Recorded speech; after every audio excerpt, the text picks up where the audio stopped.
안녕하세요. 투자하는 캠퍼 투캠입니다.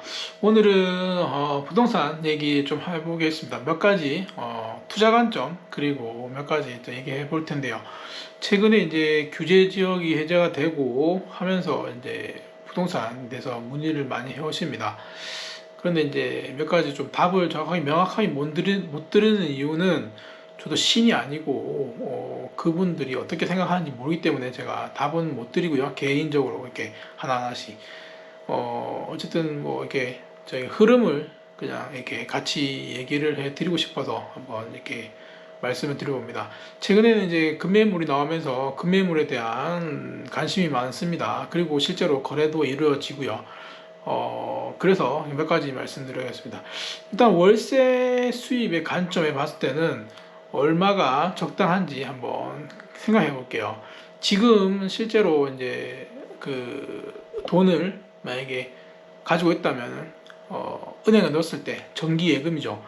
정기예금 같은 경우는 이제 5.5%, 뭐 6%도 나온다는데 실제로는 뭐 한 5% 선이죠. 세금 떼고 하면은 그러면은 뭐 예를 들면 2억을 넣었을 때 한 1,000만 원 나온다. 5%면 1,000만 원이 되겠죠.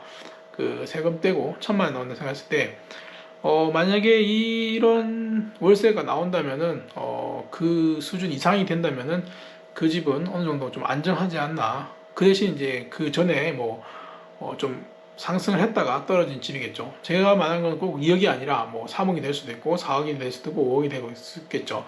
그 집에 대한 이제 5% 정도의 월세를 받을 수 있다면은. 하지만 근데 그 대부분은 집들이 이제 5% 받기가 힘들 겁니다. 왜냐면은 그 월세라는 게 또 오르는 그 속도도 좀 더디고 그 심리적 그 지불할 수 있는 한계도 있기 때문에 뭐 5억 집이라면은 뭐 5, 25, 200, 2,500만 원 하려면은 뭐 보증금 2,500에 월세 2,300을 그 1년에 내려면은 결국은 한 달에 190만 원을 해야 되는데 그런 집은 잘 없죠. 5억짜리 집이라도 오히려 보증금을 더 내고 그런 집을 살려면은 그렇게 하시는 분들 많죠. 그래서 제가 말씀드린 게 보통은 이제 월세 투자로 생각하시는 분들은 1억 뭐한 7, 8천 되겠죠. 뭐 하여튼 그 선에서 한 2억 정도 사이면은 그 5% 정도 나오는 집들이 있을 수 있습니다. 오히려 이게 집값이 낮을수록 또 보통 1억대 집들이 보통 수익률도 좋고요. 제일 좋은 건 사실은 뭐 3천만, 4천만 집들이인데 그 집은 사셔도 좋지가 않습니다. 물론 뭐 집값 자체가 상승이 된다면은 되겠지만은 3, 4천원짜리 집은 이미 뭐 가치가 거의 뭐 오르기 힘든 게 많겠죠. 아닐 수도 있지만은. 그리고 월세가 10% 이상 나올 겁니다, 분명히. 4천만 원짜리 자른 집 거의 월세 30, 40 받으면은 뭐 월세 15% 집 뭐 대출을 안 받아도 15% 나오죠. 그런데 그런 집을 사면은 이제 문제가 생기는 게 나중에 이제 그 도배든 장판이든 한번 해줄 때 그 월세가 1년 월세가 그냥 훅 날라갑니다. 그러면 3년 임대를 해줬는데 1년 월세는 없다고 봐야 되기 때문에 그 나중에 뭐 15% 수익이면은 어쨌든 그 감안을 해야죠. 3분의 1은 없어지니까 그럼 뭐 10% 9% 8%확 떨어지는 거죠. 그걸 생각했을 때는 이미 뭐 물론 뭐 10% 그렇게 해도 10% 가깝게 될 수도 있지만 어쨌든 잘못하면은 그 3년 했을 때 30%가 날아간다는 거. 그런 점을 생각하시고 이제 하셔야 되고 그래서 이제 말씀드린 거는 뭐 70만 원 뭐 이상 받는 집들은 뭐 월세가 뭐 좀 세기 때문에 어쨌든 수익률 그게 만약에 5%가 된다면은 괜찮다고 저는 개인적으로 생각하고요. 그 물론 이제 집값이 지금 떨어진 상태입니다. 그렇기 때문에 이제 어느 정도 지금 정도는 이제 어느 정도 그 한번 좋은 집이 있다면은 뭐 경매든 금매든 찾아보는 게 나을 것 같고요. 또 연장선에 또 말씀드려보면 계속 연장이 되는데 같은 가격이면은 경매보다는 금매가 나을 수 있습니다. 경매는 그 집값 자체는 좀 싸서 보이지만은 또 뭐 명도라는 그 집을 또 가져오는 그 단계에서 또 그 시간과 에너지 로스 그 저도 사실 경매를 공부들 많이 하고 이론적으로 정말 뭐 어느 정도 당연히 공인중개사인데 뭐 다 알죠. 하는데 직접 하려고 참 안 하는 게 그 명도의 과정에서 저는 이제 개인적으로 그 뭐랄까요, 그런 것 때문에 잘 못하는 점이 있습니다. 하여튼 뭐 그런 부분 생각하면은 어쨌든 뭐 법적으로는 뭐 이 문제가 없더라도 그 데려오기 위해서 뭐 그 해야죠. 협의를. 그 협의한 자체가 그 어쨌든 좋게 나간 게 아닌데 어쨌든 주인이 살든 세입자 살든 그런 집들을 이제 비우게 되는 과정에서 아마 힘들기 때문에 아무래도 그거보다는 금매는 그분의 말대로 뭐 어떻게 보면 어떤 집은 아마 경매 직전에 나온 집도 있을 겁니다. 예. 그래서 뭐 돈을 마련해서 그 빚을 갚고 하시는 분이기 때문에 어떻게 보면 그분 입장에서는 뭐 다행인 것도 있을 수 있겠죠. 예. 경매보다는 아무래도 그래도 팔고 예, 나가시는 게 예, 뭐 서로 윈윈할 수 있기 때문에 그런 집도 이런 어려운 시기에는 오히려 금매를 노려보시는 게 더 좋을 것 같습니다. 그래서 그런 부분이 하나 있고요. 그렇고 이제 집값 떨어지는 것에 대해서 한번 제가 또 생각해 봤는데요. 그 소득에 대해서 한번 생각해 볼게요. 소득에 대해서 한번 왜 소득에 대해서 생각하냐면 얼마 전에 국토부 장관도 얘기했었죠. 우리나라가 소득 대비 집값이 너무 비싸다. 그래서 이제 계산해 보면은 그게 PIR이라고 해서 Price to Income Ratio인가요? 예, 그래서 집값의 소득 대비 집값이 얼마나 비싼가. 예를 들면은 연봉 5천만 원인데 집은 보통 이제 6억이다. 5억이다 이러면 10이 되는 거죠. 5억, 집값 5억 나누기 소득 5천에서 10이 되는데 그 정도면 적당하다고 할 수도 있다는데 지금은 서울 같은 경우는 뭐 16이죠. 그러면은 만약에 연봉 그 5천, 그러니까 뭐 세전세로 따라서 그러니까 금액 5천만 원에 대해서 16이면 8억입니다. 8억이기 때문에 이제 평균으로 나오겠죠. 물론 뭐 서울 뭐 외곽 쪽은 뭐 8억 안 한 집도 있겠죠. 예, 7억, 6억도 있을 겁니다. 예. 그렇고 이제 서울 뭐 중앙은 무조건 뭐 다듯이 뭐 30억, 40억 집도 있습니다. 그렇기 때문에 그런 수준은 이제 10 정도로 10 정도로 가져가야지 괜찮지 않나 생각합니다. 라고 이제 정부 이제 국토부 장관이 얘기했죠. 그런 측면에 본다면은 지방도 지금 뭐 저희 이제 유튜브 뭐 구독자분들도 계속 뭐 엄청 쌓아야 된다 얘기하시는데 사실은 이제 그 부분은 좀 말씀드리고 싶은 게 이제 저희 구독자 중에는 이제 또 20대보다는 30대, 40대, 50대, 60대 분들이 많은데 그 지방만 보시면 안 되고 그 수도권이나 좀 일자리가 좀 있는 도시들을 보시면은 현재 지금 고등학교 졸업 기준으로 대학 아닙니다. 대학은 더 높겠죠. 대학 기준 말고 고등학교 졸업 기준으로 신입사원 연봉들이 거의 2,800에서 3,000입니다. 예, 그럼 아까 제가 말씀드린 것처럼 그 사회초년생들이 10년을 모았을 때 이루어지는 그 PIR 10에 대해서 나온 거는 3,000 곱하기 10 하면 3억이죠. 그러면은 어느 정도 3억대에 대한 집을 구매할 수 있어야 됩니다. 그 PIR이 아마 제가 뭐 그 기준이 34평인지 25평인지 모르지만 어쨌든 25평 잡았을 때는 결론은 지방의 아파트들이 그런 뭐 1억대 보다는 뭐 2억대, 3억대 이렇게 있다면은 뭐 2억대 넘어가도 무난할 거고 30대 평을 기준으로 한다면은 뭐 3억대가 해도 무난하지 않을까 하는 그 계산이 나오죠.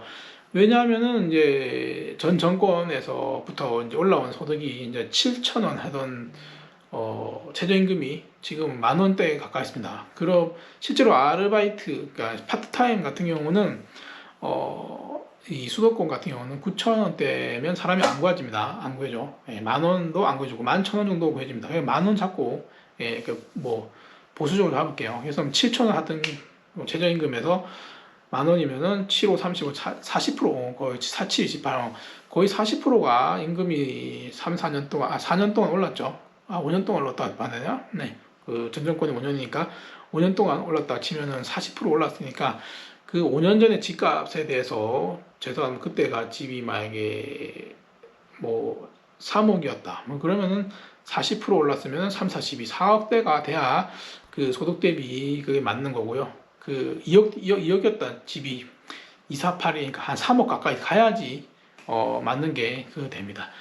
그래서 이제 지금은 어쨌든 금리 인상기라서 경기가 평창할 수가 없는 침체기죠. 침체기가 이제 어느 정도 이제 그 지금은 너무 속도가 빨라서 사실은 부동산은 원래 이렇게 좀 완만하게 오르고 완만하게 떨어져야 되는데 코로나로 인해서 그 시기에 참 이상하게 올라가고 내려가는 이 희한합니다. 하여튼 그 속도가 빠르고 어쨌든 또 어느 것도 빠를 수도 있습니다. 다음 패턴이.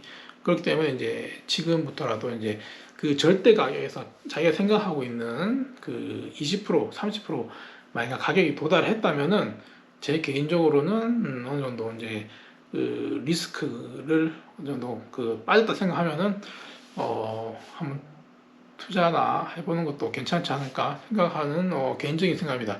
저도 뭐 어쨌든 지금도 주식 투자도 하고 있고 있기 때문에 그 나머지 부동산도 당연히 뭐 보겠죠. 예. 그 측면에서 본다면은 어쨌든 그 고점 대비했을 때 30% 정도 빠졌다면은 한번 지금쯤이면은 그 제가 말씀드린 소득 대비 그 평균 소득이죠. 그 어느 지역마다 그 평균 소득이 있습니다. 그러면은 그 평균 소득 대비 어떻는지 한번 살펴보시고 그 고점이 아니라고 하면은 저점 최저점이 당연히 아닐 거고 예.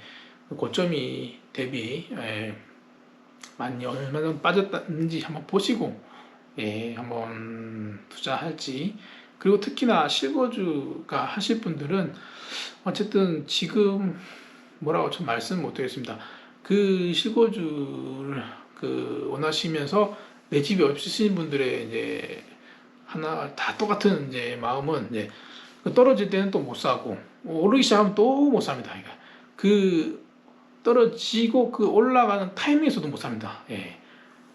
다시 떨어지지 않을까. 옛날 가격 생각하는 거죠. 그 가격은 사실은 가격이라는 거는 사실은 이게 관성이 있어가지고 떨어질 때 쭉 떨어지고 근데 한번 틀기 시작하면 또 관성에서 또 계속 올라가는데 그 차라리 올라가는 시점에서라도 잡으면 되는데 그 시점도 못 잡는 게 사실은 그 실거주 한 채를 못 잡으신 분들의 이제 많은 분들이 좀 그런 분들이 좀 많은 것 같더라고요. 예. 그래서 최소한 그러면은 그 말씀하시는 말씀드리는 그 다른 요인 다 빼고 내 소득 대비 곱하기 10 했을 때 이 집이 되는 거 아닌가? 만약에 뭐 8, 7 내려온다 이러면은 뭐 어떻게 보면은 금리가 만약에 특히나 또 정부의 그 좋은 그 대출 제도 있죠. 그런 것까지 해서 뭐 신혼부부 대출이 뭐 예를 들면 뭐 3%가 있다. 지금 기준금리만큼 그 받을 수 있다면은 오히려 그 이익일 수도 있죠.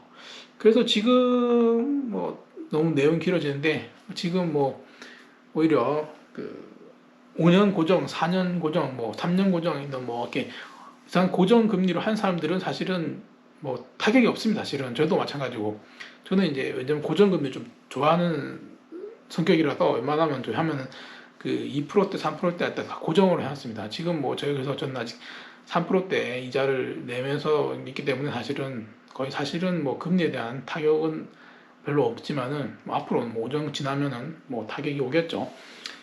또 그러면 또 어쨌든 뭐 제가 말씀드리고 싶은 거는 제가 앞에서 말씀드린 것처럼 그 월세 그 어느 정도 그 정도 금액이면은 5% 이상 나오는 수익이 나오는 아파트 집이라면은 투자자의 입장으로서는 나쁘지 않을 거다. 예, 말씀드리고 또 이제 실거주 입장에서 또 말씀드리면은 내 소득 대비 얼마나 되는지 예, 그 계산해보고 그 PIR이라는 것에서 공부를 한번 해보시고 예, 그에 대해서 이미 내 소득이 올랐는데 집값은 언제가 요만큼이면 안 된다라는 생각을 조금 버리시는 게 맞지 않나 싶습니다. 왜냐하면은 지금 뭐 짜장면 한 그릇 먹더라도 뭐 지금 예전에 3,000원 먹던 거 6,000원에 먹지 않습니까? 예. 그럼 짜장면 두 값이 올라서 2배 올랐으면은 나머지 마찬가지로 라면도 요즘에 500원짜리 라면 없습니다. 800원, 900원 뭐 계속 대충 1,000원 줘야 라면 하나 봉지 라면 뜯어서 끓여 먹는 게 그 정도이기 때문에 그런 걸 생각한다면은 그 집값을 계속해서 옛날 가격에 생각하신다면 왜냐하면 건축비는 또 그걸 라면 먹은 사람이 집을 지을 테고 그 말씀드린 것처럼 짜장면 먹은 사람들이 집을 지을 테니까요. 그 비싸게 먹은 거 비싸게 당연히 돈을 받겠죠. 인건비 올라갔으니까. 그렇기 때문에 한번 이렇게 복합적으로 생각을 하면서 계산을 해야 되지 않나 싶습니다.